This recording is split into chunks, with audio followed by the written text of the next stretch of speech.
Hello friends. तो आज का टॉपिक होने वाला है, अगर 220 वोल्ट से हमको करंट लगता है तो फिर हमको 24 वोल्ट से करंट क्यों नहीं लगता। Good question. जैसे कि मेरे हाथ में अभी क्या है 24 वोल्ट है, बट मुझको क्या है करंट नहीं लग रहा है, क्यों? तो इसका कारण हम क्या है जानते हैं। तो इसके समझने के लिए हमको तीन टॉपिक समझने होंगे। पहला आपका वोल्टेज, सेकंड आपका करंट और थर्ड आपका रेजिस्टेंस। तो वोल्टेज क्या होता है कि एक पोटेंशियल डिफरेंस होता है, जैसे कि आपके ये दो पॉइंट है, ठीक है। तो इन दो पॉइंटों के बीच का जो डिफरेंस है उसको हम बोलते हैं पोटेंशियल डिफरेंस, ठीक है, या फिर वोल्टेज।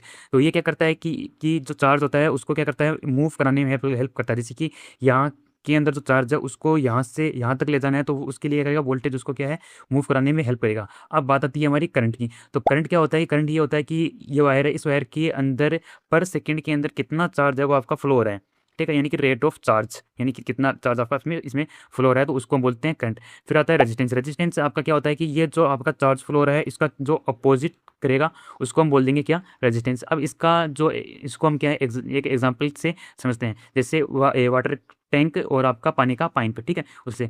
तो पानी का जो पाइप है उसके अंदर आपका जो प्रेशर है, ठीक है, तो वो है आपका क्या, वोल्टेज। और जो आपका पानी है वो है क्या है, चार्ज है, ठीक है।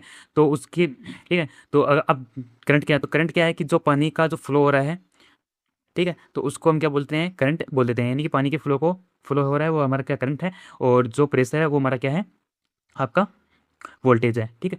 और जो अब इसका अपोज कौन करेगा, यानी कि वाटर टैंक के अंदर अपोज कौन करेगा, यानी कि आपकी जो हाइट है वो, ठीक है, पानी ऊपर आपका हाइट मतलब टंकी में चढ़ेगा या फिर नहीं, तो उसका अपोज कर रहा है आपका हाइट, ठीक है। तो वो हो गई आपकी रेजिस्टेंस। तो इसका अब हम समझते हैं कि ये ह्यूमन बॉडी के ऊपर किससे लगता है, ठीक है।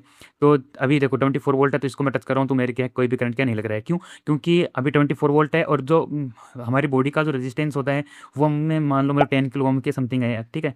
वैसे नेचर और आपके मतलब मॉइस्चराइजर पे क्या अलग अलग डिपेंड होता है, बट हम क्या 10 किलो मान के चलते हैं, ठीक है। तो अभी देखो को क्या है कि अगर इसमें हम करंट कैलकुलेट करें, आई इक्वल टू कितना होता है, वी अपॉन आर होता है। तो वोल्टेज हमारा कितना है, 24 वोल्ट है, और करंट आपका कितना है, सॉरी रेजिस्टेंस कितना है आपका, 10 किलो ओम है। तो इसमें तो हमारा जो करंट निकल आता है वो होता है 2.4 मिली एम्प आपका निकल जाता है। तो उतने करंट से हमको क्या है कुछ नहीं होगा, ठीक है, हमको करंट नहीं लग सकता। हाँ, करंट आपका फ्लो हो रहा है, करंट मेरे अंदर फ्लो हो रहा है, लेकिन वो क्या है उसको महसूस नहीं हो रहा। अगर इसी को आप अपनी मतलब टंग पर लगाओगे तो आपको करंट क्या है फील होगा, ठीक है, बट बॉडी के ऊपर फील नहीं हो रहा। अगर यही यहाँ पर 220 वोल्ट होता तो कितना करंट होता, 22 मिली एम्पियर, जो क्या है मुझको एक अच्छा खासा मतलब झटका दे सकता था, ठीक है। तो